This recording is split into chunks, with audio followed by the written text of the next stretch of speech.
Oke. Assalamualaikum warahmatullahi wabarakatuh. Waalaikumsalam.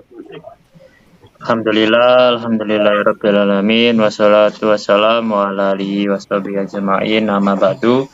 Alhamdulillah kita diberi kesehatan, semangat, dan ketabahan, dan keistiqomahan sama Allah, sehingga kita tetap bisa melaksanakan kajian ini dan rutinan tiap minggu sekali.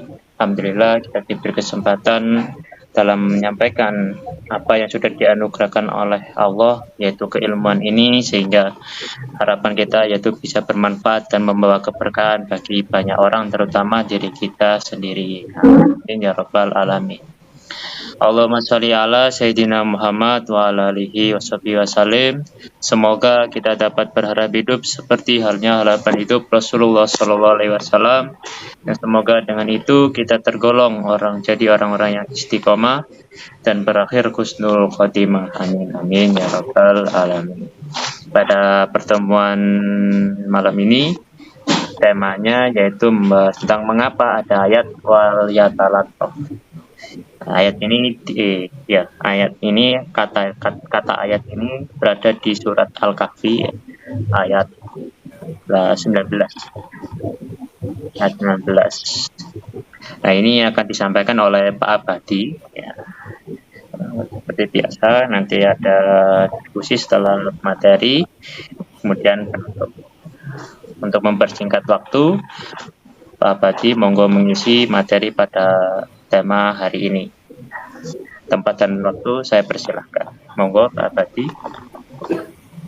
Assalamualaikum warahmatullahi wabarakatuh. Waalaikumsalam warahmatullahi wabarakatuh. Bismillahirrahmanirrahim. Alhamdulillahirrahmanirrahim. Wassalatu wassalamu ala sayyidil anbiya'i wal mursalin wa ala alihi wa sahbihi rasulillahi ajma'in. Rabbi shrah li sadri wa yassir li amri wa hlul 'uqdatam min lisani yafqahu qawli. Raditu billahi rabban wa bil islami dinan wa bil muhammadin nabiyyan wa rasulan wa bil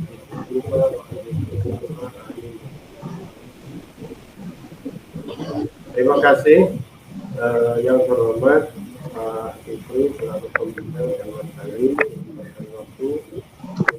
Mudah-mudahan pada malam hari ini kita masih dalam keadaan sehat, walafiat, iman.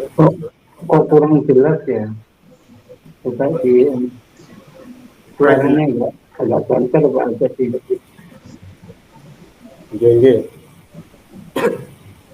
Untuk kali ini kita ambil tema wal yatalattaf. Mengapa kok ada ayat wal yatalattaf? Mengapa? Jadi, nanti tentu jawabnya karena. Sebelum itu pembukanya ayat wal yatalattaf itu berasal dari surat Al-Kahfi ayat 19 dalam Al-Quran. Ayat ini berbicara tentang perlunya sikap lembut dan hati-hati dalam menyikapi situasi yang berpotensi menimbulkan bahaya atau kesulitan. Kami membuat makalah ini akan membahas makna ayat tersebut. Tadi ayat pendek. Konteks sejarah dan sosialnya serta implikasinya dalam kehidupan kita sehari-hari. A'udzubillahi minasyaitonir rajim. Bismillahirrahmanirrahim.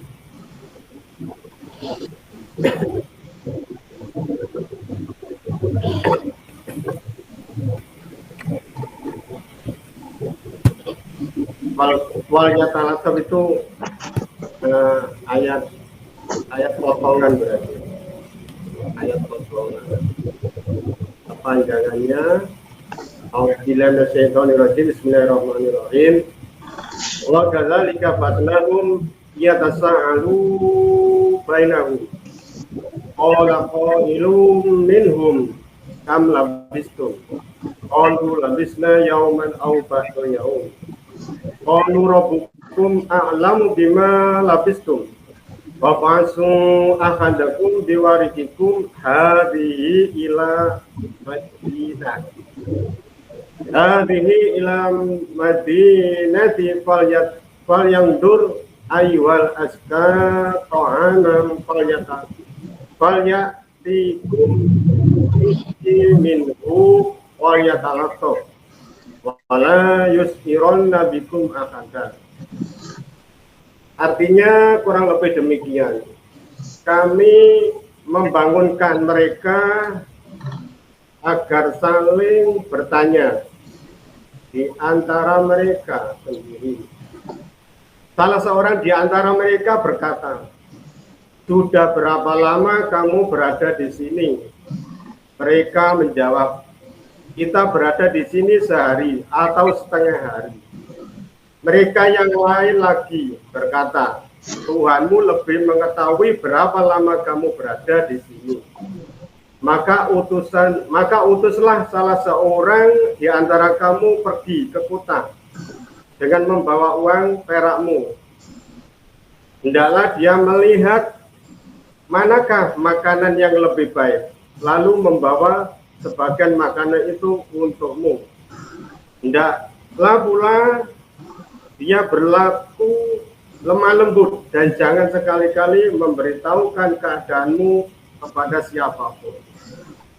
Ini kalau terjemahannya seperti itu. Kalau ditafsiri secara wajib itu demikian. Setelah kami tidurkan mereka dalam waktu yang lama dan kami jaga mereka di dalam tidurnya itu, kami bangunkan mereka agar di antara mereka itu saling bertanya tentang keadaan mereka. Salah seorang di antara mereka berkata, "Sudah berapa lama kamu berada di sini?" Lalu mereka menjawab, "Kita itu berada di sini sehari, mungkin setengah hari." Mereka baru atau setengah hari di dalam gua. Sebab mereka masuk ke dalam gua pada pagi hari dan bangun dari tidur itu pada sore hari. Melihat keadaan di dalam gua itu dan sekitarnya berbeda dengan apa yang disaksikan dahulu. Mereka ragu berapa lama tinggal di dalam gua, maka timbullah perbedaan pendapat di antara mereka. Kemudian berkata seorang di antara mereka, "Tak usah kita berdebatkan berapa lama kita di sini di dalam gua itu. Tuhanmu lebih mengetahui berapa lama kamu berada di sini." Mereka merasa lapar, maka salah seorang di antara mereka berkata, "Suruhlah salah seorang di antara kamu pergi ke kota untuk membeli makanan dengan membawa uang perakmu ini. Dan hendaklah dia mencari tempat menjual makanan dan lihat manakah makanan yang lebih baik. Maka belilah makanan itu dan bawalah sebagian makanan itu untukmu. Dan hendaklah dia berlaku lemah lembut kepada siapa saja di kota itu. Dan jangan sekali-kali menceritakan halmu kepada siapapun, agar mereka tidak mengetahui keadaanmu dan tempatmu bersembunyi." Ini kalau wajib. Kalau tahlili, dalam ayat ini Allah Subhanahu wa taala itu menerangkan tentang apa? Tentang para pemuda Ashabul Kahfi. Ketika bingung, ketika bangun dari tidur, keadaan mereka itu baik badan, kulit, rambut maupun yang lainnya itu masih sama dengan waktu sebelumnya. Tidak ada perubahan apapun. Mereka tidur, semuanya sehat dan semuanya itu masih utuh. Bahkan pakaian yang melekat di badan mereka tetap utuh. Allah Ta'ala itu memperlihatkan kepada mereka keagungan, kebesaran dan kekuasaannya, serta keajaiban dan keluar biasaan perbuatannya terhadap makhluknya. Oleh karena itu iman mereka bertambah kuat. Untuk apa? Untuk melepaskan diri dari penyembahan dewa-dewa, dan bertambah ikhlas hati mereka untuk semata-mata menyembah Allah yang Maha Kuasa. Setelah bangun dari tidur yang lama, mereka itu saling bertanya satu sama lain untuk mengetahui keadaan mereka. Salah seorang dari mereka berkata kepada kawan-kawannya, berapa lama kalian tinggal dalam gua ini? Dia mencatatkan ketidaktahuannya tentang keadaan dirinya sendiri selama tidur. Lalu meminta kepada yang lainnya untuk memberikan keterangan. Kawan-kawannya juga menjawab, kita tinggal dalam gua ini sehari atau setengah hari. Yang menjawab itu pun tidak dapat memastikan berapa lama mereka tinggal, sehari atau setengah hari. Karena apa? Karena pengaruh tidur masih belum lenyap dari jiwa mereka. Dan mereka itu belum melihat tanda-tanda yang menunjukkan sudah berapa lama mereka berada di gua itu. Kebanyakan ahli tafsir itu mengatakan bahwa waktu mereka datang memasuki gua itu dulu adalah pada pagi hari. Kemudian pada waktu Tuhan membangunkan mereka itu dari tidur adalah pada sore hari. Karena itulah orang yang menjawab ini menyangka bahwa mereka berada di gua itu 1 atau setengah hari. Kemudian kawan-kawannya yang lain berkata, Tuhan kamu lebih mengetahui berapa lama kamu tinggal di sini. Nah, perkataan pemuda yang terakhir ini sangat bijaksana untuk membantah pernyataan dan jawaban kawan-kawannya yang terdahulu. Nah, pernyataan itu seakan-akan diilhami oleh Allah SWT atau didasarkan atas bukti-bukti nyata. Sesungguhnya masa yang panjang itu hanya dapat diketahui dan ditentukan secara pasti oleh Allah Subhanahu wa Ta'ala. Mereka akhirnya menyadari keterbatasan kemampuan mereka untuk apa? Untuk mengetahui yang gaib. Setelah sadar, barulah perhatian mereka itu beralih kepada kebutuhan yang pokok, yakni sebagaimana manusia normal, lapar, yakni makan tentunya dan minum. Nah, salah satu seorang di antara mereka itu disuruh pergi ke kota dengan membawa uang perak yang dibawanya itu untuk membeli sebuah makanan. Nah, menurut riwayat namanya Tamliha, sebelum membeli dia diminta terlebih dahulu memperhatikan makanan itu, mana yang halal dan mana yang haram, serta mana yang baik dan mana yang kurang baik. Makanan yang halal dan baik itulah yang dibawa kembali ke tempat perlindungan mereka, yaitu gua. Hatam mereka diminta agar berhati-hati dalam perjalanan, baik sewaktu masuk ke kota maupun kembali dari kota. Jangan sampai dia memberitahu kepada seorang pun tentang keadaan dan tempat bersembunyi mereka. Nah, dari potongan ayat Fab'asu ahadakum biwarijikum hadhihi, yang artinya maka suruhlah salah seorang di antara kamu pergi ke kota dengan apa? Dengan membawa uang perakmu ini. Terdapat istinbat hukum yang berhubungan dengan wakalah, berwakil, yakni seorang dibolehkan menyerahkan kepada orang lain sebagai ganti dirinya. Nah, urusan harta dan hak semasa hidupnya, Ibnu Arabi berpendapat bahwa ayat ini menjadi dasar paling kuat untuk wakalah atau untuk berwakilan. Ayat yang dimaksud adalah sebagai berikut, karena judulnya tadi adalah mengapa ada ayat wal yatalataf, maka saya batasi bahwa wal yatalataf wala yusirona bikum ahada, yang artinya dan hendaklah dia berlaku lembut dan hati-hati, dan jangan sekali-kali memberitahu kepada seorang tentang keadaanmu. Nah, tafsir dan penjelasannya dari ayat wal yatalataf ini berdasarkan konteks historis, ini menceritakan kisah para pemuda di mana mereka itu bersembunyi di gua untuk apa? Untuk melindungi iman mereka dari penganiayaan. Nah, mereka itu harus menyembunyikan diri mereka dengan sangat hati-hati untuk menghindari penangkapan oleh penguasa yang zalim.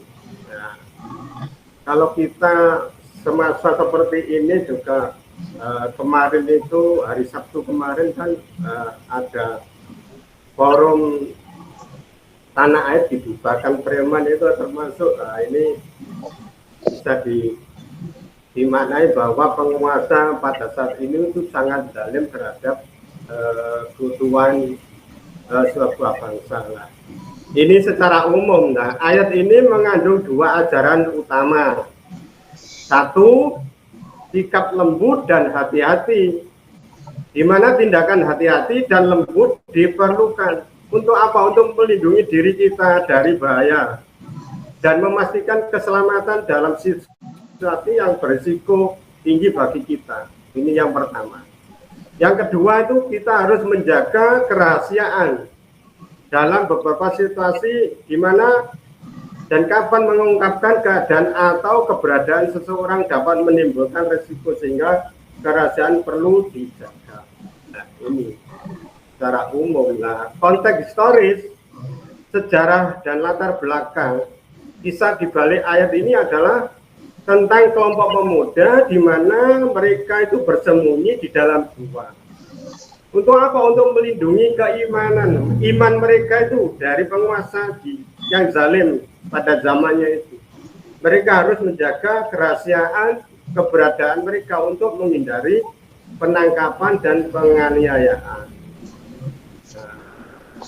Nah, konteks sosial dan politik, pada zaman itu masyarakat itu berada di bawah kekuasaan yang menindas dan orang-orang yang berbeda keyakinan sering kali menghadapi ancaman. Berbeda pendapat diancam, di mana kalau tidak sependapat itu sudah dituduh yang radikal dan lain sebagainya, tidak sepaham. Padahal dalam sebuah negara yang demokrasi itu adalah sebuah kebebasan berbicara, yang penting tidak melanggar pidana, hukum pidana dan hukum yang lainnya. Karena itu pada zaman dulu seperti zaman sekarang mungkin ya, kalau kita lihat dalam konteks ini sikap hati-hati dan menjaga kerahasiaan menjadi itu sangat penting untuk apa ya, untuk melindungi diri kita dari kemungkinan-kemungkinan yang berbahaya. Nah, implikasi dalam kehidupan sehari-hari itu bagaimana? Karena ini sangat penting dan sikap lembut dan hati-hati, makanya kita itu harus sangat bersikap, harus lembut, lemah, lembut dan hati-hati dalam menyampaikan sesuatu kepada orang lain. Nah, tapi kalau dalam hal dakwah ya seperti ini nanti menyebar secara umum, ya kita tinggal menanggapinya sebagaimana apa yang dalam kehidupan sehari-hari dan dalam kenyataan kehidupan kita. Namun dalam hal ini juga kita harus berbicaranya paling tidak ya ada kehati-hatian.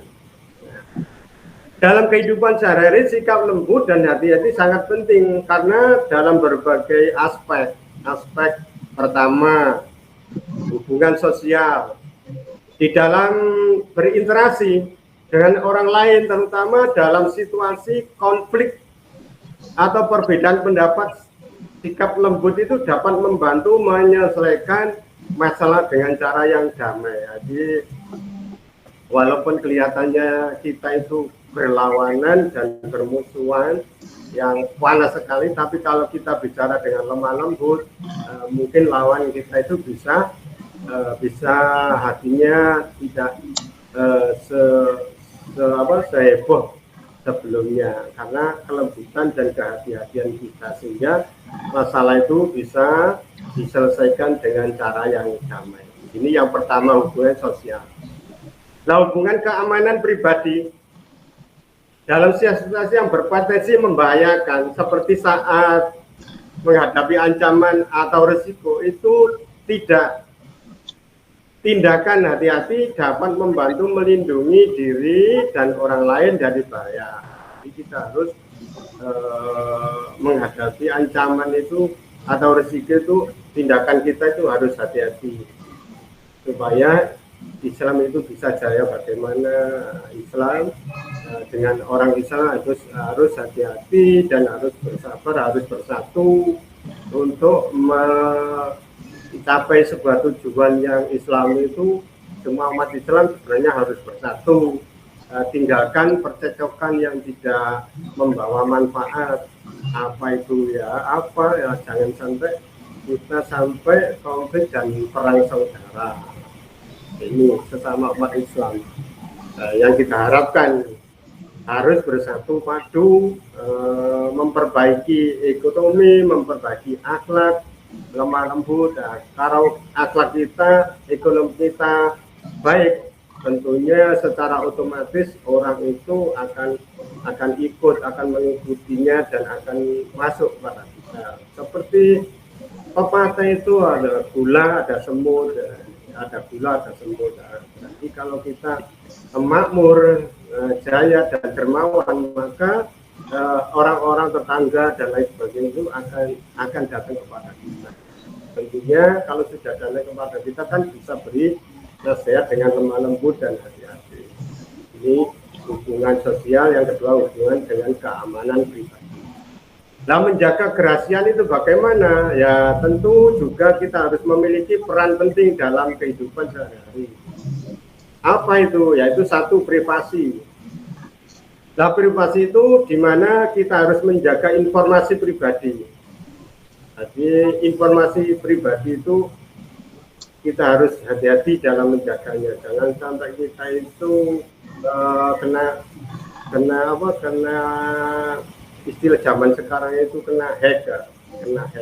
Harus hati-hati, jangan sampai itu loyal memberikan informasi pribadi, baik itu tentang KTP, tentang AK, tentang nomor-nomor pribadi yang penting, PIN, rekening dan lain sebagainya. Kita harus hati-hati. Itu privasi, di mana kita harus menjaga informasi pribadi agar tidak disebarluaskan, dapat melindungi privasi individu dan mencegah penyalahgunaan informasi. Ini privasi. Yang kedua, keamanan.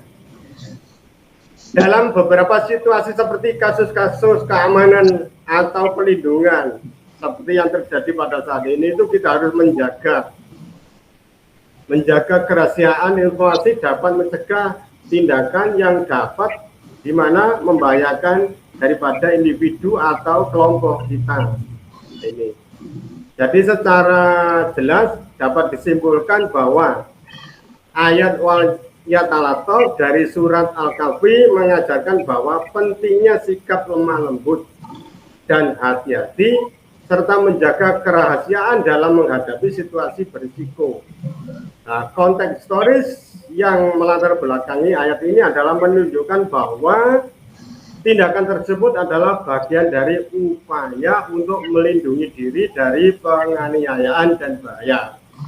Nah, dalam kehidupan sehari-hari, nilai-nilai ini tetap relevan baik dalam hubungan sosial maupun dalam menjaga keamanan dan privasi pribadi.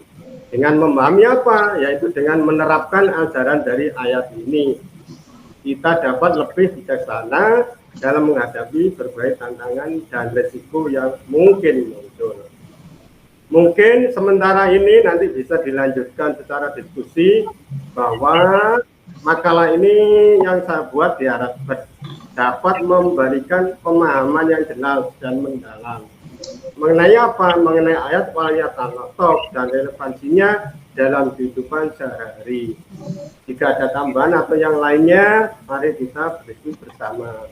Ihdinas siratal mustaqim wal hidayah wal inayah. Assalamualaikum warahmatullahi wabarakatuh. Waalaikumsalam warahmatullahi wabarakatuh. Terima kasih Pak Badi atas apa yang sudah disampaikan pada tema hari ini ya. Menarik tentang ayat wal yatalato ya yang ada di surat Al-Kahfi surat 18 ayat 19. Biasanya di garis merah itu surat pertengahan ya. Ternyata maknanya itu kan bentuknya itu fi'il mudhari ya. Yang dimana dari kata latofa. Di situ memang dimaknai secara umum yaitu hendaklah bersikap lemah lembut ya. Pada saat disuruh ke pasar ya, salah satu orang itu ke pasar bersikap lemah lembut supaya tidak sampai diketahui banyak orang Ya, kemudian di ayat 20-nya kan dilanjutkan supaya nanti kalau ketahuan kan dirajam, dan sebagainya, kan bahaya. Nah, itu kan bahaya juga. Ini menarik kalau dibuat diskusi karena pemahaman surat Al-Kahfi tentunya di ayat 18-nya sebelumnya, kemudian ayat 19 dan 20 ini jadi bahan pembicaraan yang begitu banyak dan variasi. Saya tadi cek dulu sebelum kajian dimulai kan banyak pendapat yang dimana sangat banyak banyak kemungkinan karena memang di sini katanya dari tekstualnya saja itu apakah memang seperti itu secara tekstual, bahwasanya di ayat 18 kan dijelaskan bahwasanya orang itu kayaknya bangun terjaga tapi sebenarnya dia tidur, kemudian ada anjing penjaga di depannya, kemudian orang itu tidak sampai lihat orang itu karena takut dan sebagainya. Apakah secara tekstual seperti itu? Kemudian kan dilanjutkan saat 19-nya bahwasanya dibangunkan sama Allah. Kok ini kembali tidur dibangunkan, ini apa ya? Pertanyaan kan apakah secara tekstual seperti itu ataukah ada makna tersembunyi? Nah, ini yang saya kira tadi dibahas banyak sama ulama-ulama, tentunya di banyak tafsir. Ini akan menarik. Nah, ini akan kita diskusikan di sini nanti. Nah, ini kemudian kan di situ nanti setelah bangun, kemudian bertanya-tanya itu dalam artian berdiskusi di sesama pemuda itu, kemudian kan ya udah ke pasar, kemudian beli sama koin tadi ke pasar supaya ke kota untuk beli makanan karena lapar dan sebagainya supaya nanti tercukupi dan sebagainya. Nah, kemudian yang dijelaskan oleh Pak Badi tadi bersembunyi di gua ya Ashabul Kahfi itu yaitu untuk melindungi keimanan atau dan dari penganiayaan. Jadi kalau kita lihat situ memang keadaan masyarakat di situ sedang kacau dan sebagainya, orang ini berarti Ashabul Kahfi itu dimaksudkan sebagai orang yang berpengaruh ya, terutama tokoh agama. Mereka ini sebagai pendakwah yang dimana mereka melawan kekufuran dan kebatilan, sehingga karena banyaknya kekufuran dan kebatilan, potensi mereka dibunuh dan disadap itu besar, sehingga mereka bersembunyi di gua ya. Seperti itu ya kurang lebihnya tadi. Kemudian untuk melindungi keimanan, untuk menjaga dari penganiayaan, mereka bersembunyi di situ sampai ya itu tadi tertidur dan sebagainya. Nah, kemudian kan setelah bangun disuruh bersikap lemah lembut ya, walayatalataf tadi, dan juga menjaga kerahasiaan ya, lanjutkannya tadi menjaga kerahasiaan supaya nanti ketika berada di kota atau pasar itu gak sampai ketahuan dianya itu kalau orang yang tokoh agama itu. Dan juga salah satunya itu menjaga privasi. Nah, ini seperti apa? Apakah jalannya seperti itu yang dulu? Kalau kita ambil hikmahnya seperti yang dijelaskan oleh Pak Abadi tadi, memang kita itu ya harusnya bersikap lemah lembut. Kemudian menjaga kerahasiaan sangat penting, yang dimana hal itu sekarang kalau seorang mengumbar-umbar rahasia dan sebagainya yang dimana dikatakan privasi, itu akan membahayakan dirinya sendiri. Dan bahkan orang lain akan mengambil kesempatan dari apa yang dirahasiakan itu tadi. Nah, itu kan bahaya. Itu tadi salah satu hikmah yang bisa kita ambil. Dan kemudian tetap hati-hati, kemudian sikap lemah lembut supaya apa? Ketika seseorang yang awalnya kayak ngomong itu gini, tapi kok kalau kita bersikap lemah lembut dan lain sebagainya, itu harapannya ya bisa berinteraksi dengan kepala dingin. Nah, itu yang kita harapkan. Nah, kurang lebih yang dijelaskan tadi yang saya tangkap seperti itu ya. Ya, ini monggo Pak Hadi atau Pak Sukri dulu yang ingin menambahkan diskusinya dulu tentang ini tema hari ini. Ini kan menarik. Monggo nggih Pak Sukri. Langsung silakan saja. Assalamualaikum warahmatullahi wabarakatuh. Waalaikumsalam warahmatullahi wabarakatuh. Alhamdulillahirabbil alamin. Asyhadu an la ilaha illallah wa asyhadu anna Muhammadar Rasulullah. Allahumma sholli ala Muhammad wa ala Muhammad. Kita bersyukur ya, kita bisa ngaji terus ini. Semoga kita bisa istiqomah sehingga kita nanti bisa mencapai husnul khotimah ini. Amin. Amin. Mari kita teladani Nabi kita Muhammad Shallallahu Alaihi Wasallam. Semoga kita tetap menjadi umatnya, mendapat syafaatnya dan sebagainya ya. Kalau cerita Ashabul Kahfi ini versinya banyak ya. Dari ayat 17 sampai 20 kalau nggak salah ya. Versinya banyak sekali ya. Bahkan kalau kita lihat di YouTube atau di TV itu guanya mana itu sampai sekarang itu ada 5 goa itu katanya. Yang goa di negara ini mengatakan Ashabul Kahfi di sini, negara yang lain mengatakan Ashabul Kahfi di sini dan sebagainya itu. Ada 5 kalau nggak salah, 5 atau 4 itu. Masing-masing mengatakan bahwa gua itu guanya Ashabul Kahfi dan semuanya tidak terbukti ya. Semuanya tidak terbukti. Apakah cerita Ashabul Kahfi ini sebuah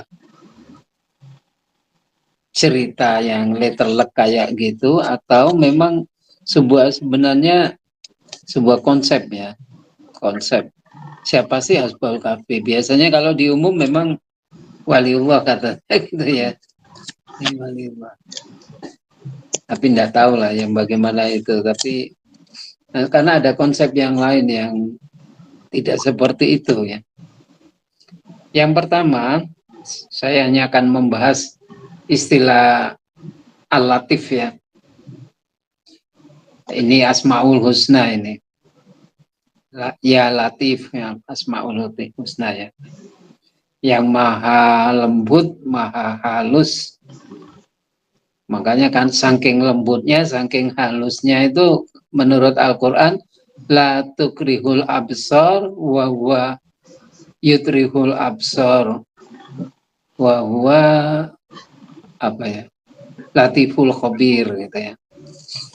Jadi Allah itu tidak bisa dijangkau oleh penglihatan ya, juga tapi dia malah menjangkau semua penglihatan karena Allah itu latiful khabir. Jadi karena saking lembutnya. Jadi dalam hal ini kalau ya latif tunjukkan Allah saking lembutnya gitu nggak bisa terlihat saking halusnya. Itu di dalam itu yang pertama. Makanya biasanya kata ya latif ini dikaitkan dengan ya karena ada ayatnya gitu. Dikaitkan oleh sopo sing moco sering baca Al-Latif itu dapat rezeki banyak. Ya, karena memang ada ayatnya. Allah a'udzubillahi minasyaitonirrajim. Bismillahirrahmanirrahim. Allahu latifu bi ibadihi. Allah itu lembut kepada hamba-hambanya. Ya, wa yarzuqu mayyasha, dan dia Allah memberi rezeki. Nah, ini. Jadi kalau kepingin rezeki banyak dari barang itu kepingin rezeki bocah ya Latif ya yang banyak. Ya Latif. Wa yarzuqu mayyasha wa huwal qawiyul aziz. Dia yang maha kuat dan perkasa. Itu ayatnya seperti itu. Jadi memang ada kaitannya dengan rezeki. Juga ada kaitannya dengan orang kalau stres ya baca Al-Latif ya. Bagi punya masalah diharapkan bisa diberi jalan keluar. Itu ada ayatnya ya. Ya banyak-banyak baca Al-Latif. Ini kalau Al-Latif sebagai Asmaul Husna yang bisa dijadikan ya wasilah ya kita untuk menghadapi semua masalah yang kita hadapi dalam hidup ini. Itu. Yang ketiga, ya Latif ini kalau di acara dengan kata lain itu ada kata layinan ya. Ada kata layin. Ya, lembut. Jadi ya latif itu ada kata yang sepadan dengan kata itulah, itu layinan, layin ya. Kalau nggak salah di dalam Al-Quran itu ada kata kaulan layinan, ya, perkataan yang lembut. Ada juga bersamaan dengan ini adalah ada juga kaulan sakila, ya, perkataan yang berbobot ilmiah. Kalau sakila berbobot berat tapi berbobotnya ilmiah. Ada lagi kaulan ma'rufa, berkata yang baik. Tapi ada lagi kaulan syadida, berkata yang tegas. Ya. Jadi nggak hanya lembut tetapi harus tegas. Ya. Qaulul haq itu ya, juga berkata yang benar. Kemudian ada lagi beberapa, itu banyak, itu kaulan layyinan, kaulan baligho, yaitu perkataan yang berkesan. Jadi kalau kita ngomong itu sebagian ditata ya, supaya omongan kita itu menarik orang lain, baligho. Balik menyampaikannya itu dengan bagus gitu ya. Nah, jarine anu iku fasohahnya itu bagus gitu ya. Gitu. Makanya kalau pada ayat itu yang tentang Nabi Muhammad itu fabima rahmatillahi lintalahum, karena rahmat Allah kamu bersikap lembut. Nabi Muhammad bersikap lembut.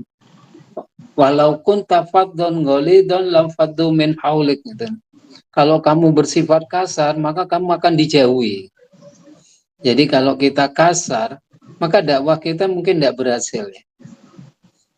Masyarakat akan menjauh dari kita. Makanya kita harus bersikap lembut, sabar, ya, teguh, ya, dermawan. Itu yang membuat kita dakwah kita memang berat ya. Karena kita mesti akan banyak tantangan, tapi kita tetap harus bersikap lembut. Ya.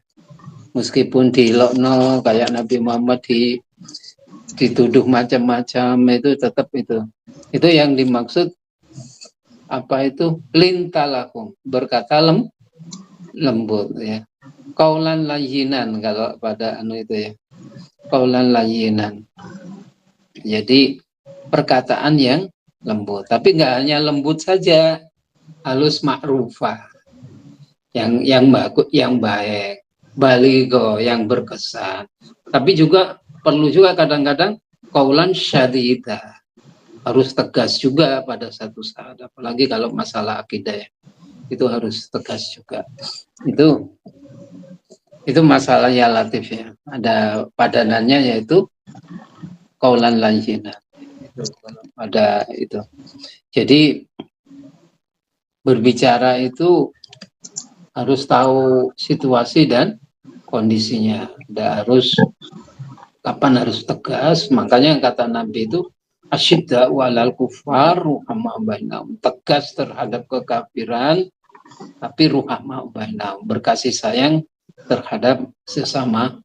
Nah, sekarang ini kadang-kadang terbalik ya.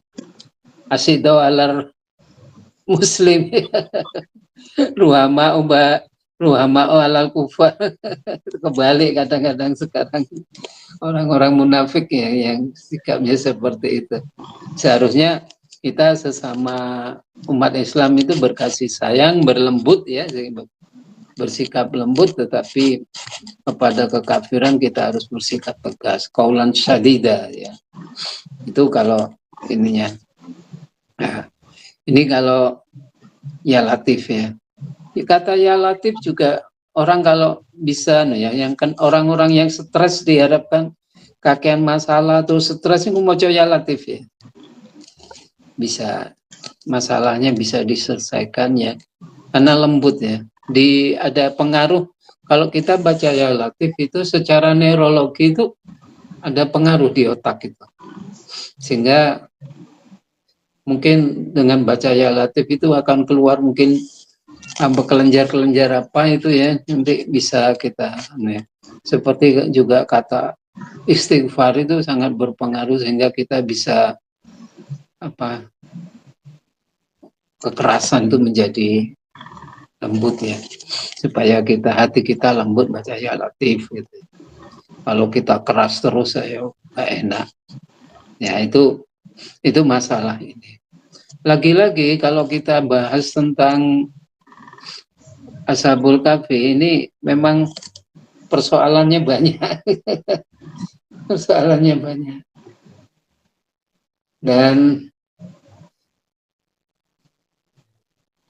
artinya kalau memang cerita itu benar ya kita memang harus waliyatalaftaf di sini maksudnya supaya identitas mereka tidak ketahuan sehingga mereka aman. Tapi dari cerita Ashabul Kahfi setelah identitas mereka ketahuan itu akhirnya mereka juga masuk lagi ke gua kemudian ditutup oleh Allah kemudian tidak ada kabarnya itu menurut cerita.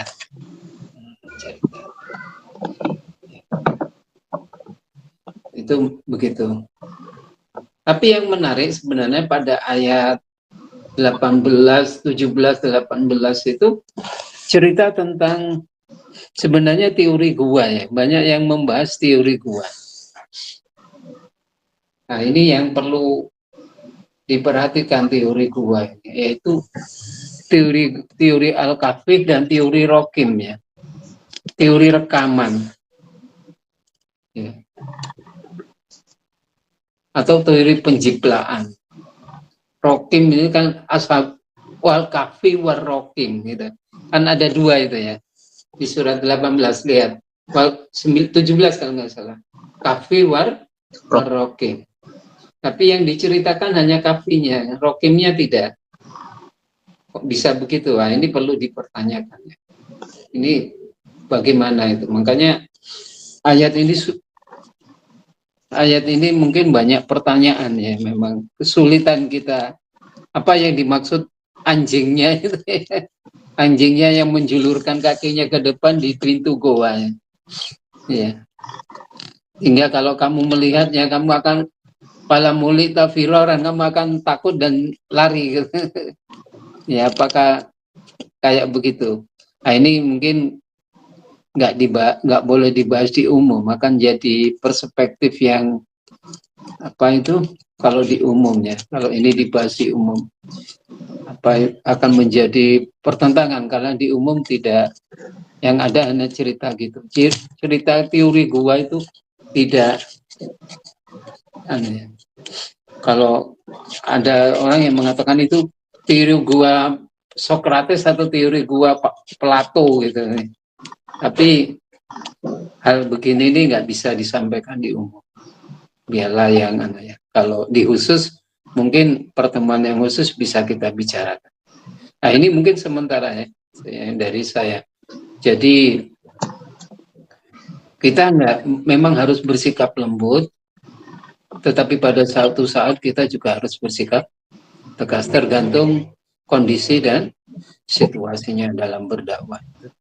Itu yang dapat saya sampaikan, semoga bermanfaat. Kurang lebihnya saya mohon maaf. Assalamualaikum warahmatullahi wabarakatuh. Waalaikumsalam warahmatullahi wabarakatuh. Terima kasih Pak Sukri atas tanggapan dari tema pertemuan hari ini.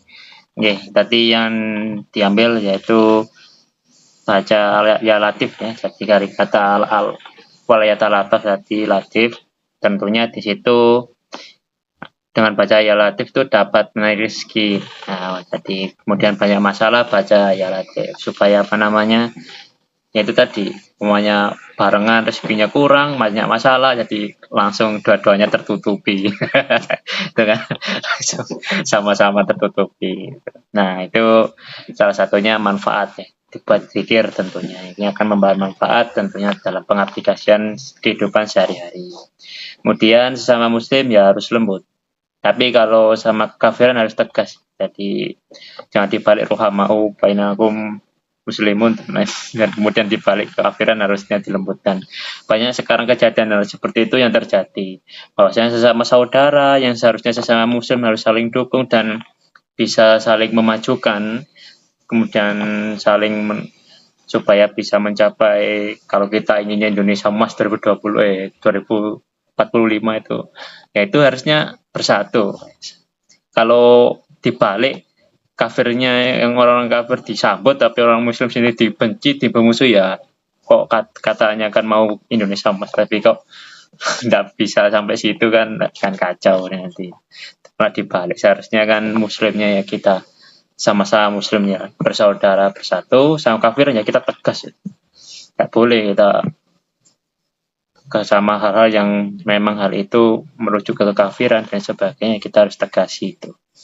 Nah, kemudian ada itu tadi, apakah cerita Ashabul Kahfi itu memang cerita seperti itu yang dibuktikan bahwa saya memang orang itu di gua, kemudian ada anjing di situ yang menunggu di depan pintu, menjulurkan kakinya, kemudian sampai di situ mereka tertidur kan, kemudian dibangunkan sama Allah, kemudian apakah mereka lapar, kemudian pergi ke pasar, kemudian kembali lagi, apakah seperti itu, ataukah memang hal itu teori, dalam artian teori gua, rekaman dan penjebakan dan sebagainya. Nah ini, monggo Pak Abadi ditanggapi kembali atas apa yang sudah dijelaskan Pak Supri tadi.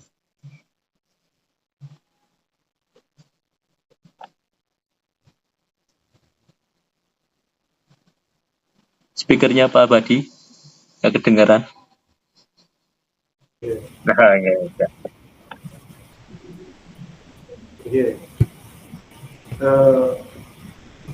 Saya akan membatasi daripada surat Al-Kahfi ini, dan saya tidak mungkin akan membahas tentang teori-teori yang lain, tapi saya batasi tentang di mana sikap lembut dan hati-hati. Sikap lembut ini kalau merujuk pada cara berperilaku dengan penuh pengertian, penuh empati, dan penuh kelemah lembutan terhadap orang lain, terutama dalam situasi yang sensitif seperti saat ini atau konflik ini, saya batasi di mana saya akan memberikan contoh. Contohnya pertama adalah sikap lembut dan hati-hati dalam komunikasi.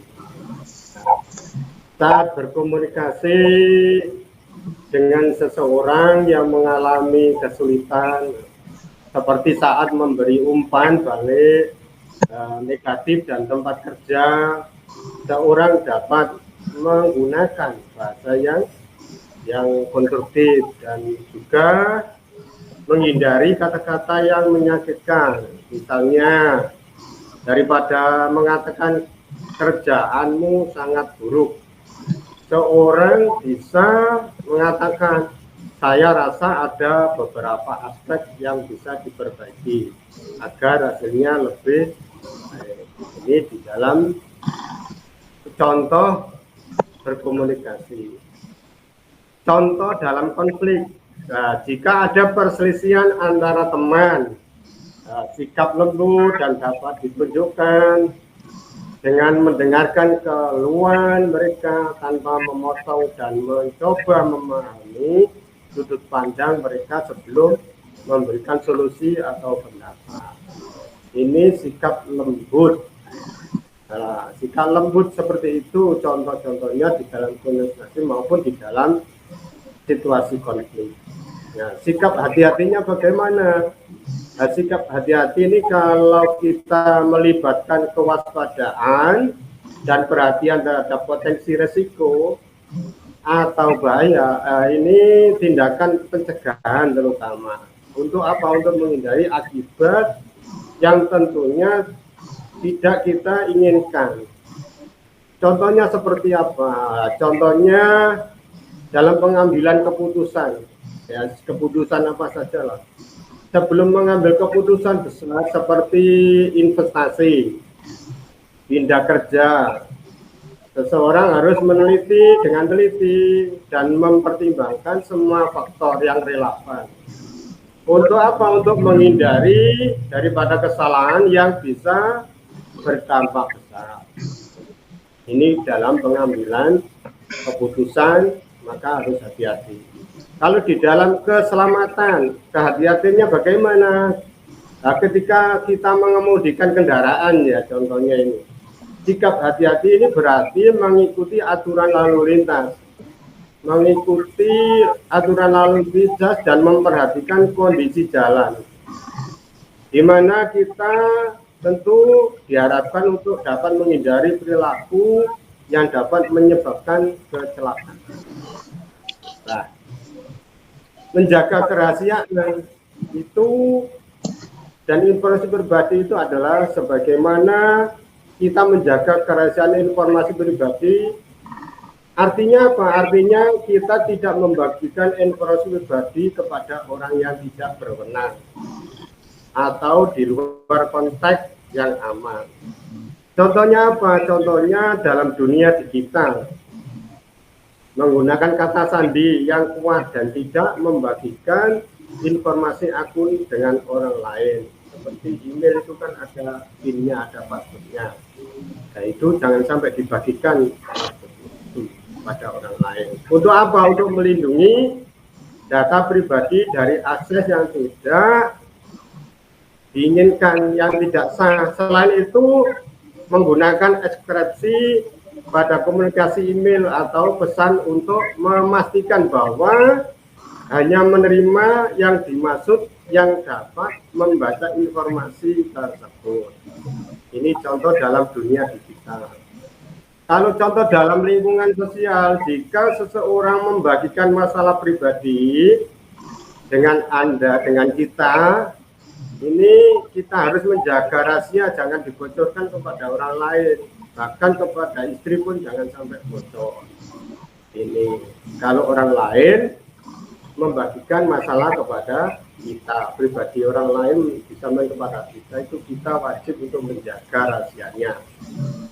Ini agar apa? Agar jangan sampai informasi itu tersebar luas kepada orang lain ya, tanpa izin yang punya masalah tersebut.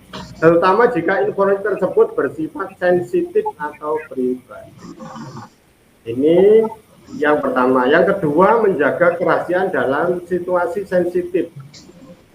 Nah, yang dimaksud menjaga kerahasiaan dalam situasi sensitif itu tidak lain adalah mengungkapkan informasi yang dapat membahayakan seseorang atau merusak situasi yang sedang dihadapi. Contohnya apa? Yaitu dalam perlindungan identitas. Jika Anda bekerja di organisasi ya, yang menangani kasus sensitif seperti pelaporan kekerasan rumah tangga, KDRT. Ini kita harus menjaga kerahasiaan informasi tentang identitas korban. Ini sangat penting untuk melindungi daripada keselamatan mereka dari kemungkinan ancaman dari yang lain. Contoh dalam pekerjaan, saat mengelola proyek atau informasi strategis, hanya membagikan informasi terkait kepada pihak yang berwenang dan tidak mengungkapkan detail kepada pihak yang tidak berkompeten atau tidak terlibat dalam proyek tersebut. Apapun yang kita hasilkan, jangan sampai kita mudah membocorkannya, agar supaya kerahasiaan dan keilmuan itu kalau menang sudah dicatatkan umpama karya hasil karya kita di panitera mendapatkan hak cipta, nah itu baru boleh dibocorkan. Tapi kalau sebelum kita punya hak cipta, ini orang lain itu akan mudah menghakiminya daripada hak cipta itu tersebut. Nah, jadi saya hanya batasi sikap lemah lembut dan hati-hati itu kalau saya simpulkan apapun yang telah disampaikan dari teman-teman pada saat ini adalah kami dapat memberikan bahwa pesan kita itu harus hati-hati serta menjaga kerahasiaan yang sangat penting. Di mana aspek kehidupan kita itu harus terjaga, baik itu interaksi sosial hingga keamanan pribadi dan profesi kita itu harus bisa kita sampaikan lemah lembut, tapi kerahasiaan itu tetap kita jaga sesama kita sesama teman agar supaya kita itu dapat membangun hubungan yang harmonis di antara teman, di antara kajian. Nah, ini bisa lebih lebih enak, lebih damai dan lebih sejuk. Karena daripada hasil lemah lembut dan dari hasil hati-hati. Karena apa? Kalau kita lemah lembut dan hati-hati itu memastikan bahwa tindakan kita itu tidak menimbulkan resiko atau bahaya yang tidak dijaga karena ini situasi dan kondisi yang sensitif, maka marilah kita saling menjaga daripada kerahasiaan dan informasi yang tidak kita perlukan. Terima kasih. Assalamualaikum. Waalaikumsalam. Oke, terima kasih Pak Badi atas tanggapan kembalinya tadi. Jadi sangat penting privasi dan kerahasiaan itu, karena juga ada viral di TikTok itu kan, orang itu ngupload itu pembangunan rumahnya dan sebagainya dari awal sampai akhir, kemudian kan ada rencana pencurian dan pembobolan di rumahnya karena seringnya ngupload dan lain sebagainya. Itu kan begitu pentingnya, karena rahasia dan privasi itu kalau tidak dijaga malah diumbar apalagi ke media sosial, itu kan bisa menimbulkan sikap atau orang-orang yang memang ingin berbuat buruk itu memudahkan mereka untuk bisa berbuat buruk kepada dirinya. Itu pentingnya menjaga kerahasiaan. Tadi yang seperti dijelaskan oleh Pak Badi. Jadi ini Pak Adi masih belum on, mungkin ya saya lanjutkan aja. Kembali ke tadi cerita tentang Ashabul Kahfi. Ini di sini tadi saya kebetulan juga mengkaji sedikit tentang hal ini, di mana para ulama kayak Al-Biqai, kemudian Tabatabai, Ibnu Asyur, Quraisyhab membahas tentang Ashabul Kahfi bagaimana. Nah, di sini menarik. Mungkin saya lebih tekankan bahwasanya memang dibawa ke tidur itu, bahwasanya orang itu tidur 1 hari 2 hari atau 1,5 hari itu kadang itu tidak terasa bahwasanya ternyata mereka itu sudah tertidur lama. Kayak teman saya itu pernah berdiskusi dengan saya, 1 tahun sampai 2 tahun dia itu tertidur, dalam artian gini, oh iya, saya itu hidup ini selama 1 tahun sampai 2 tahun ini apa efeknya ya? Kok tahu-tahu loh sudah 2024 loh, sudah 2023. Nggak ngapain aja saya 2020 sampai ke 2023 itu. Nggak terasa bahwasanya kok saya itu apa yang saya lakukan ya. Nah, itu kan kayak tertidur hidupnya.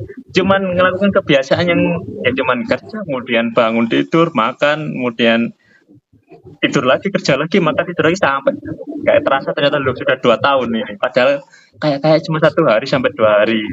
Itu yang dimana perlunya kita sadarkan. Maka dari itu surat Al-Muzammil kan, ayyuhal muzammil qum bil-laili illa qalila, itu kan bangun, suruh bangun untuk jangan sampai tetap tidur lelap di kehidupan. Nah, itu akan yang dimana di surat ayat 18 ya, dalam belas itu kan dijelaskan bahwasanya Ashabul Kahfi itu Anda melihat apa dia itu terjaga, tapi sebenarnya dia itu tidur. Sedangkan kemudian di situ kan ada di penjaga dan sebagainya, lalu mereka yang melihat orang itu yang kayaknya tidur, kayaknya bangun tapi tertidur itu, mereka lari ketakutan. Nah, ini pendapat ini yang kayak Ibnu Asyur, Tabatabai itu berpendapat bahwasanya ya takutnya orang yang kayak melihat gimana sih kayak orang bersemedi lama itu kan, kayak kemudian dia itu matanya terbuka, kemudian dia tuh ternyata tidur kan medeni. Nah, itu yang dimaksud takut. Tapi Al-Biqai beda ini, karena dia itu mereka takut tuh karena memang berwibawa orangnya. Jamatnya memang orang ini tuh tokoh, salah satu tokoh yang berpengaruh di masyarakat pada saat itu. Nah, berdasar di situ tokoh ini tuh dia karena karena apa namanya di situ ada banyak kekufuran, kebatilan dan sebagainya, mereka lari ke gua. Dalam arti mereka itu sudah berputus asa terhadap masyarakat yang kufur, batil dan sebagainya, sehingga mereka lari untuk melakukan pendiaman dan semacam dan sebagainya, sehingga mereka tertidur untuk tidak supaya tidak apa namanya ikut-ikutan bisa memperbaiki kekufuran dan kebatilan itu, dan membiarkan ya sudah berjalan kayak kehidupan biasa, sehingga tanpa dia sadari bangun-bangun mereka dalam artian menyadari tentang kehidupan ini, kayaknya saya baru tertidur 1 hari atau 2 hari, 1 hari atau 1 hari setengah. Kemudian temannya yang bilang di ayat 19-nya itu berkata, ya enggak, ini cuma setengah hari ya sebagainya. Satunya, yang tahu itu Allah, bukan kalian-kalian. Nah, itu menunjukkan bahwasanya tidur pada artian mereka itu saking lamanya tidak memperhatikan keadaan masyarakat pada saat itu, kekufuran, kebatilan dan sebagainya merajalela, tapi mereka karena berputus asa ya, seperti yang dijelaskan oleh Tabatai tadi, lanjutkan, mereka berputus asa karena keadaan seperti itu, sehingga mereka melupakan hal itu. Kemudian mereka dibangunkan sama Allah, sehingga mereka apa namanya ikut kembali supaya bisa gimana sih caranya untuk menghidupkan kembali. Nah, di situ lalu dilanjutkan mereka ke pasar atau ke kota bawa uang perak untuk bersana mencukupi kebutuhannya karena memang lapar dan sebagainya.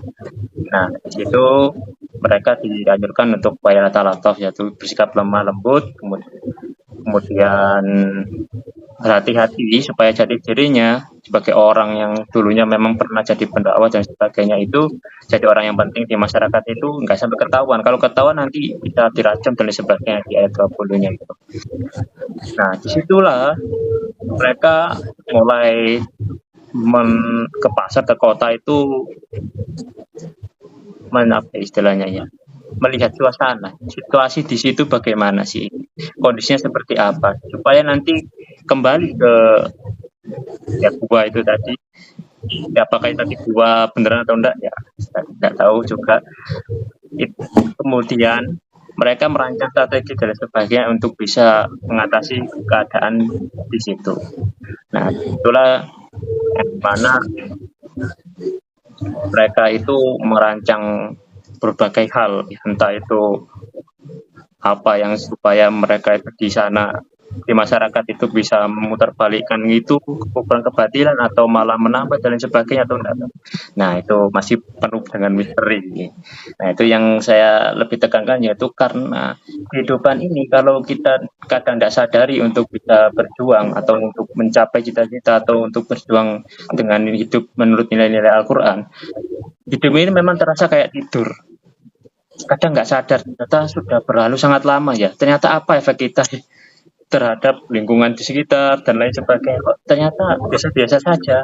Karena kata Ali bin Abi Thalib juga bilang, ketika hidup di dunia itu terasa kayak tidur.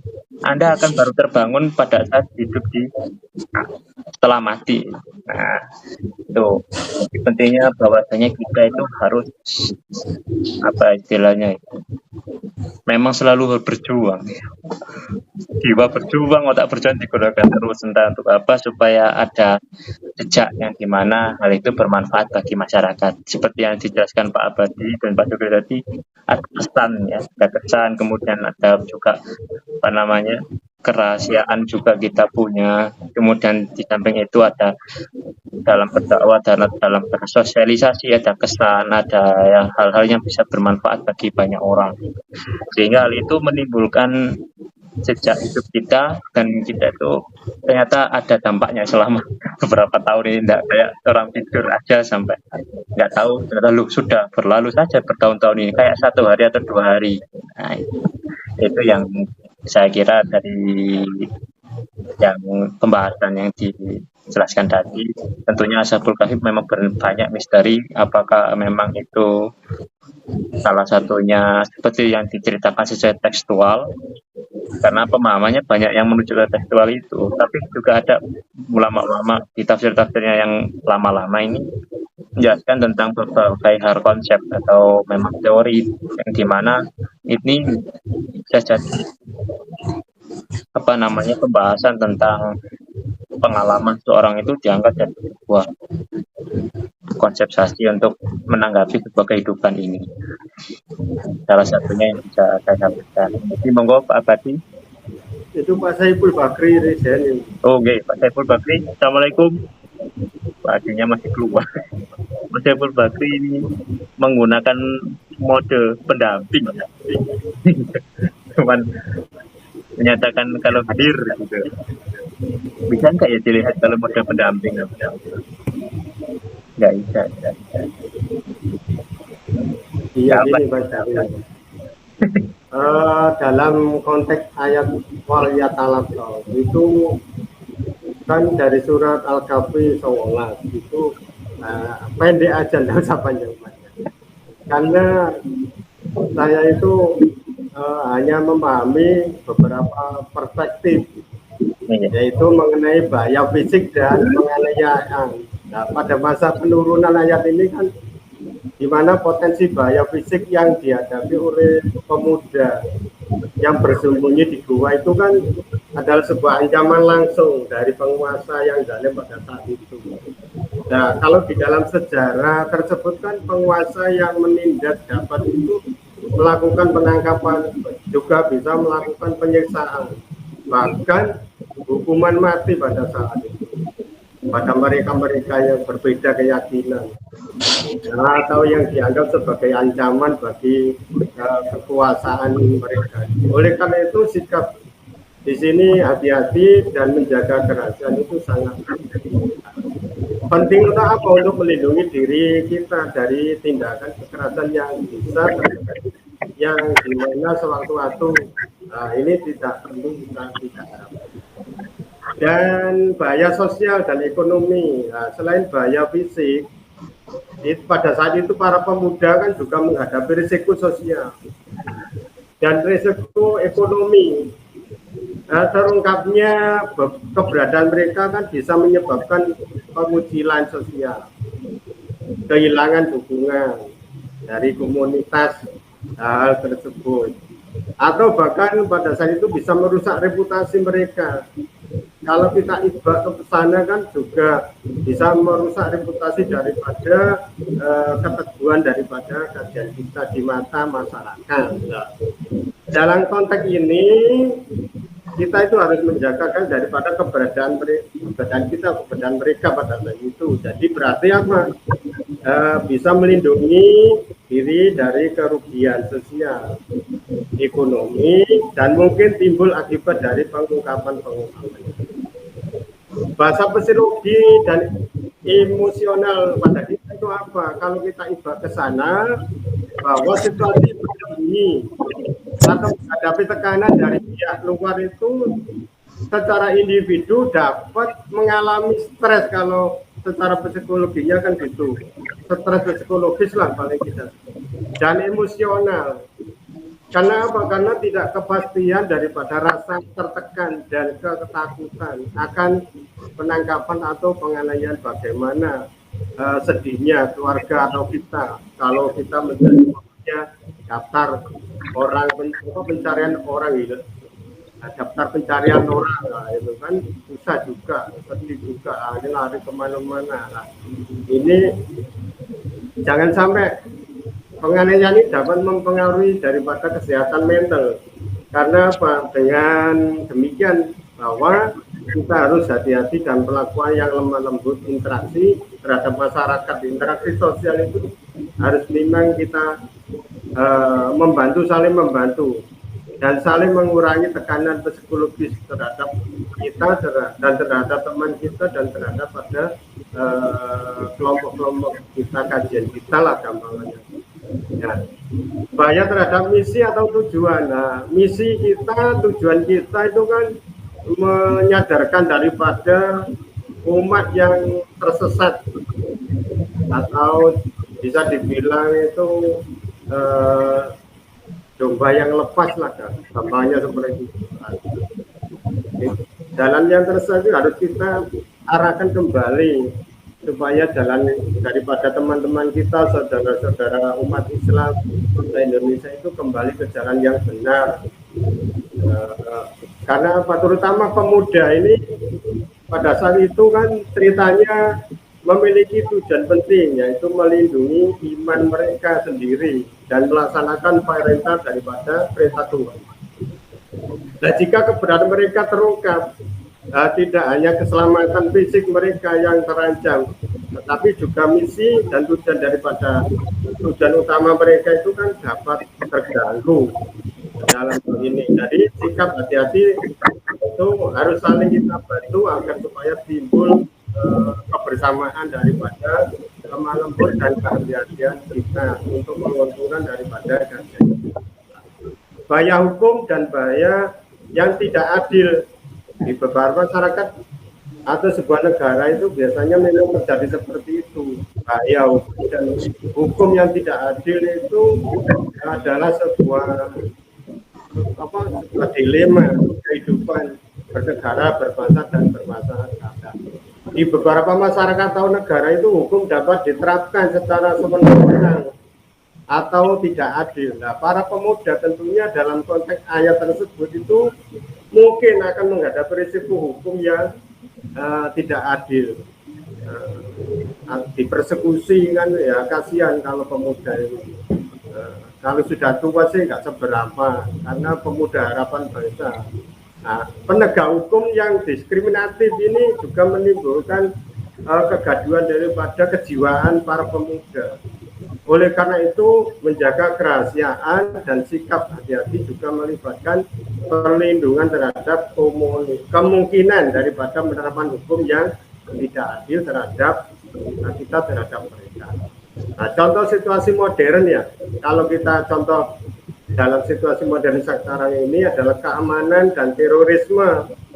Nah, dalam konteks modern, sikap hati-hati dan menjaga kerahasiaan itu berlaku dalam situasi kapanpun, dimanapun, seperti menghadapi ancaman terorisme itu kan harus seperti itu, di mana informasi tentang lokasi atau kegiatan yang sensitif harus dijaga.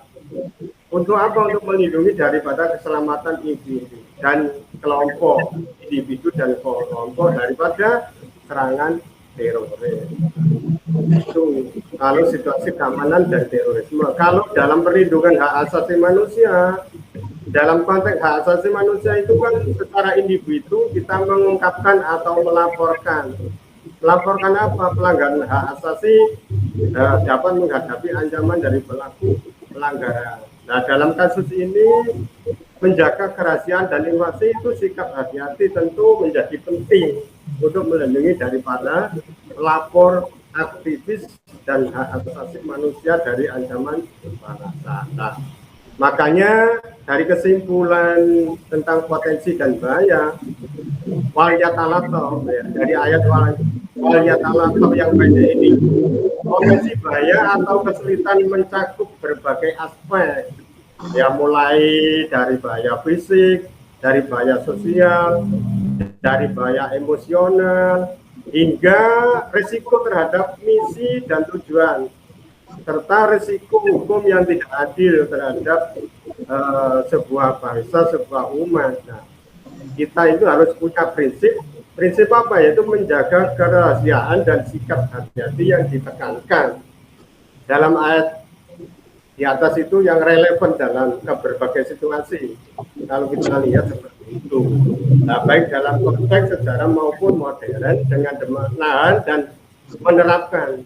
Jadi dengan memahami dan menerapkan prinsip ini, prinsip ayat yang pendek ini, yaitu waliyatalato, ya, secara individu itu dapat melindungi diri mereka dari berbagai risiko yang mungkin muncul dalam kehidupan kita sehari-hari. Itu Mas Dari, terima kasih. Assalamualaikum. Waalaikumsalam warahmatullahi wabarakatuh. Terima kasih Pak Abadi atas tanggapannya kembali. Ini ada tanggapan lagi, Mas Sukri? Ya. Assalamualaikum warahmatullahi wabarakatuh. Waalaikumsalam warahmatullahi wabarakatuh.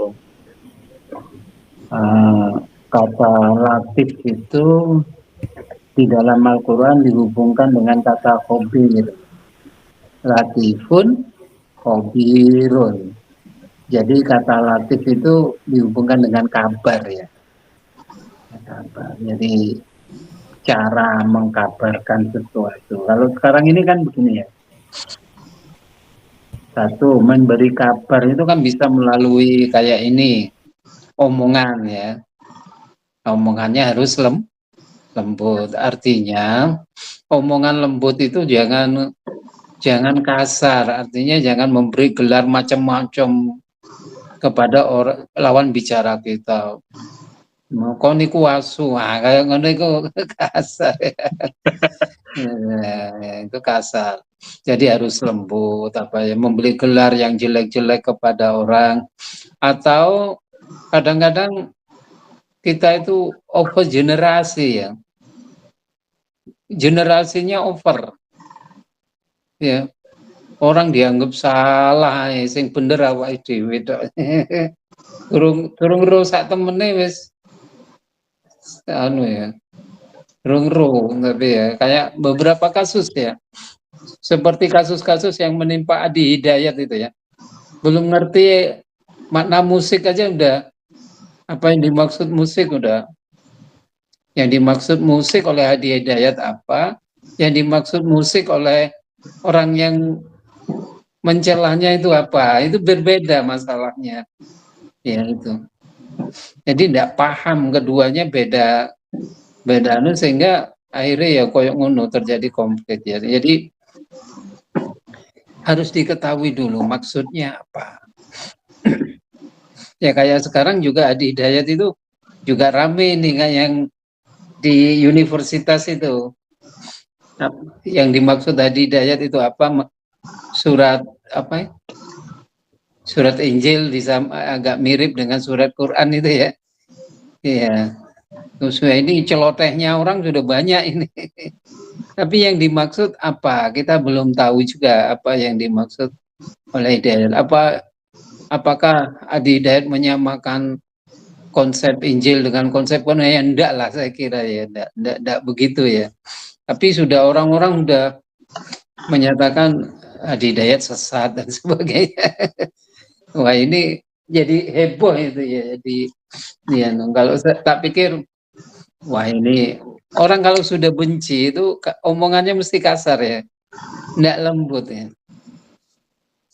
Itu kalau omongannya. Jadi omongan itu harus lembut. Jangan memberi julukan. Terus diluk-diluk menyatakan sesat, bid'ah dan sebagainya itu didalami dulu lah. Konsep orang karena kita harus mengetahui konsep lawan bicara kita itu yang dimaksud apa dulu. Ya. Mungkin beda pandangan dengan kita ya. Makanya Imam Syafi'i ngomong itu perkataan saya benar tapi mengandung kesalahan. Perkataan sampean salah tapi mengandung kebenaran. Sikap rendah dari apa? Ya. Nah ini yang kadang-kadang kita membacanya salah ya. Nah ada lagi kabar umpamanya di YouTube itu Al-Ghazali itu enggak paham manhaj katanya. Karena memang di kitabnya katanya Al-Ghazali ngomong saya itu sedikit sekali memahami hadis. Omongan orang besar kayak Al-Ghazali saya sedikit sekali memahami hadis itu jangan diartikan terus nggak paham. Itu kerendah hatian ya, saking ya banyak orang besar seperti itu ya. Tapi ini sudah dikatakan bahwa katanya Ihya Ulumuddin itu akan ada 900 hadis lemah katanya ya. Itu setelah diteliti lagi 900 itu kan diteliti katanya hadisnya lemah. Kemudian ada ulama lagi yang meneliti ternyata tinggal 300 yang lemah. Ternyata setelah diselidiki lagi ternyata lebih sedikit lagi yang lemah gitu ya. Nah terus kalau sudah begini ini terus saja ini sing sadar karena ketidaktahuan kita ya. Ketidaktahuan kita. orang besar kan, itu repot kalau ya. Jangan gampang menuduh orang gitu. Nah, itu perkataannya yang harus lembut. Yang kedua, tulisan kita itu di WA itu juga harus lembut ya. Jangan terus provokatif terus. Saya melihat itu orang yang cenderung provokatif ya. Ya, kemudian yang disajikan itu pendapatnya dia, pendapat orang lain, pendapat ulama. Ya, katakanlah kayak begini. Apakah demokrasi itu sesuai dengan syariat Islam? Ya. Para ulama kan beda pendapat. Ada yang mengatakan tidak sesuai, ada yang mengatakan sesuai gitu ya. Tapi orang yang mengatakan anti demokrasi, ulama yang tidak sesuai aja yang yang dicantumkan di tulisannya. Sedangkan ulama yang mendukung tidak dicantumkan. Ini kan tidak objektif ya. Tidak objektif. Jadi sebenarnya menipu diri sendiri. Ya, kita itu harus subjektif. Kalau memang ada ulama yang mendukung ya oke lah. Ya kita terima. Dari sudut pandang mana itu ya. Nah, ini tulisan kita juga harus subjektif ya. Kalau hati kita mengkotor, yang keluar kotor ya. Kalau hati kita itu lembut, yang keluar lembut. Tapi kalau hati kita kasar, kalau sudah tulisan orang kasar, itu hatinya kasar ya, nggak latif. Nggak latif. Jadi itu, makanya dikatakan latiful khabir. Jadi Allah itu memberi kabar, menulis, ngomong, itu khabir. Makanya Allah di Quran itu sangat khabir, sangat latifun khabir ya. Sangat lembut sekali, kadang-kadang memberi perumpamaan, kadang-kadang ya Allah tegas ya. Dalam hal tertentu tegas. Sadid ya, kadang-kadang tegas. Tapi banyak kan di Quran itu lembut. Yang banyak lembutnya, bukan kasarnya. Allah kadang beri perumpamaan sebagainya. Dalam rangka supaya bisa.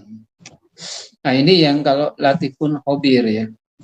Yang yang ada lagi mungkin ada yang menyebutkan ya itu. Ayat ini berbicara tentang bi'sah ya. Kebangkitan. Wa kadzalika ba'atsnahum kan gitu.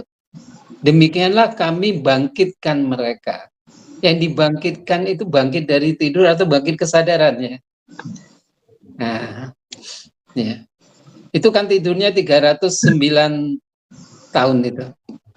Secara retelek tidurnya 10 kali 309 tahun. Kalau nggak salah di Quran itu ya. Yang dimaksud itu ba'asnahum itu bangkitnya kesadaran atau bangkit bangun tidur. Ya itu yang perlu di apa ya. Mungkin banyak orang yang orang-orang yang mu'alaf itu dulu tidur itu, begitu tahu Islam dia bangkit sadar gitu ya. Bisa jadi orang-orang yang sudah lama benci Islam kemudian terus jadi mu'alaf, dia nggak sadar, nggak bangkit kesadarannya. Begitu dibangkitkan oleh Allah, diberi petunjuk oleh Allah, bangkit kesadarannya. Gitu, fa'andir kan Kumillaila illa qalila kan gitu ya. Jadi Al-Muzammil masih dalam keadaan kegelapan ya. Mal-Mudassir masih dalam kegelapan. Ya, maka harus akhirnya bangkit ya. Fa'andir kumillaila kan kita harus bangkit dari kegelapan malam hari gitu ya. Jadi ba'asnahum itu harusnya diartikan bangkit secara psikologis ya, bangkit kesadarannya. Itu kalau kita artikannya. Kemudian ada juga yang dibahas Pak Abadi, ini adalah teori gua ya. Kalau biasanya teori gua ini adalah gerakan bawah tanah, jadi harus hati-hati.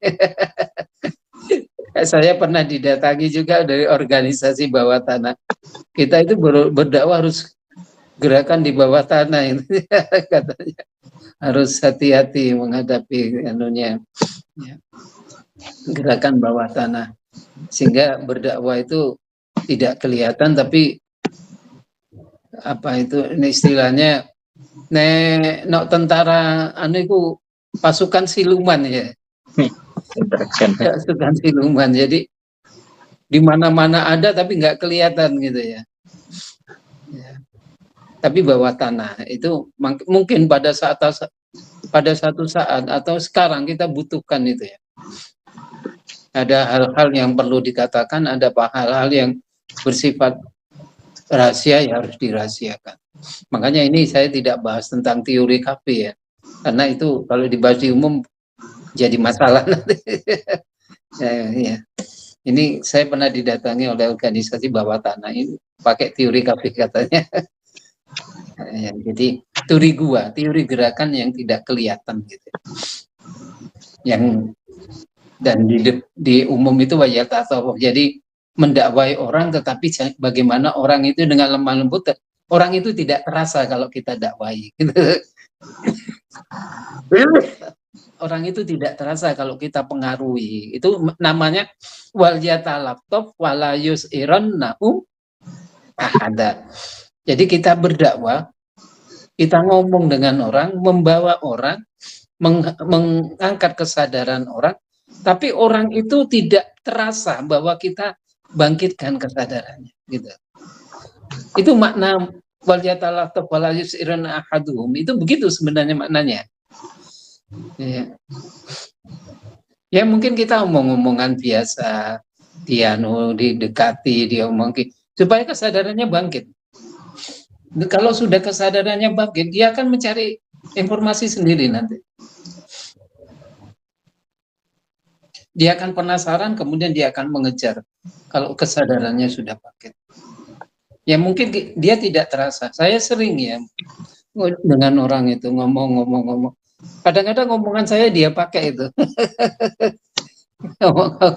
Omongan saya dipakai. Padahal dia omongan saya dipakai untuk saya juga gitu. Loh, kita punya aku ngomong gak sadar wong iki. Jupuk omonganku. Kadang-kadang omongan saya dipakai untuk orang lain gitu loh. Padahal ya, itu kesadaran kita yang ya. Jadi kita mempengaruhi orang tapi dia tidak sadar kalau kita pengaruhi. Masuk omongan kita ke dalamnya, dia pakai omongan kita. Timbul kesadaran. Ya, tentunya.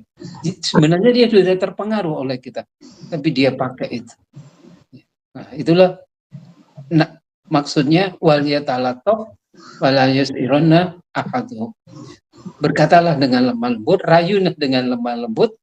Jangan sampai terasa bahwa kita mempengaruhi dia, bahwa kita mengajak dia, bahwa kita yang mempengaruhi dia, merayu dia dan sebagainya itu sampai gitu.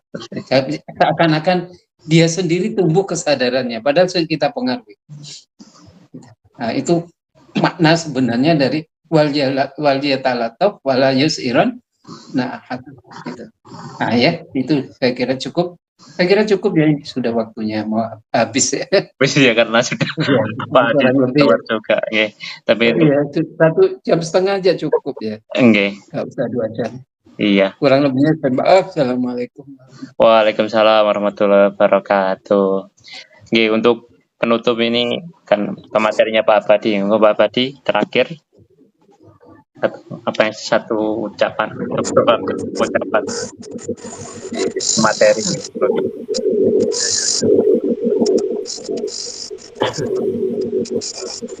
ya terima kasih. Secara singkat saja ya, bahwa ayat yang kami maksud adalah dari surat Al-Kahfi ayat 13. Ini adalah sebuah hal yang harus dibicarakan, yaitu tentang perjalanan daripada para pemuda yang tertidur dalam gua. Nah, dalam konteks ini bangkit itu bisa juga diartikan sebagai terbangun, juga bisa diartikan bangun dari tidur yang panjang. Karena ini frasa daripada wal yatalaqaf dalam ayat tersebut kan menunjukkan agar kita ini bersikap hati-hati dan penuh perhatian, di mana saat kita keluar menandakan pentingnya kesadaran dan kehati-hatian di dalam menghadapi dunia sekarang ini. Nah, telah tidur daripada tidur yang panjang mereka, atau tidur yang panjang daripada. Terima kasih. Mohon maaf kurang lebihnya. Dina Suratul Mustaqim. Assalamualaikum warahmatullahi wabarakatuh. Waalaikumsalam warahmatullahi wabarakatuh. Terima kasih Pak Abadi atas penutupan dari materi atas tema pada pertemuan hari ini. Seperti biasa kita tutup kajian ini dengan bacaan Al-Fatihah. Semoga dengan itu teman-teman kita, saudara-saudara kita yang sedang berada pada keadaan yang tidak memungkinkan, sedang diuji sama Allah dan sedang dalam keadaan kesusahan, semoga mereka diberikan anugerah jalan petunjuk sama Allah sehingga mereka bisa melalui semua hal itu dan bisa menyelesaikan ujian dari Allah dan diberkahi tentunya dan diridhoi sampai akhir hayatnya. Amin amin ya rabbal alamin. Rasulullah sallallahu alaihi wasallam. Al-Fatihah. A'udzu billahi minasyaitonir rajim. Bismillahirrahmanirrahim. Alhamdulillahirabbil alamin. Arrahmanir rahim. Maliki yaumiddin. Iyyaka na'budu wa iyyaka nasta'in. Ihdinas siratal mustaqim. Siratal ladzina an'amta 'alaihim ghairil maghdubi 'alaihim waladdallin. Amin amin ya rabbal alamin. Semoga dengan bacaan itu tentunya kajian ini bisa membawa manfaat dan keberkahan bagi banyak orang, terutama pada diri kita sendiri masing-masing. Saya tutup kajian ini, insya Allah akan bertemu di kajian minggu depan dengan tema yang akan menyusul seperti biasanya. Saya kira selesai pada hari ini. Saya mohon maaf jika ada salah kata, yang benar dari Allah, yang salah dari diri saya sendiri. Assalamualaikum warahmatullahi wabarakatuh.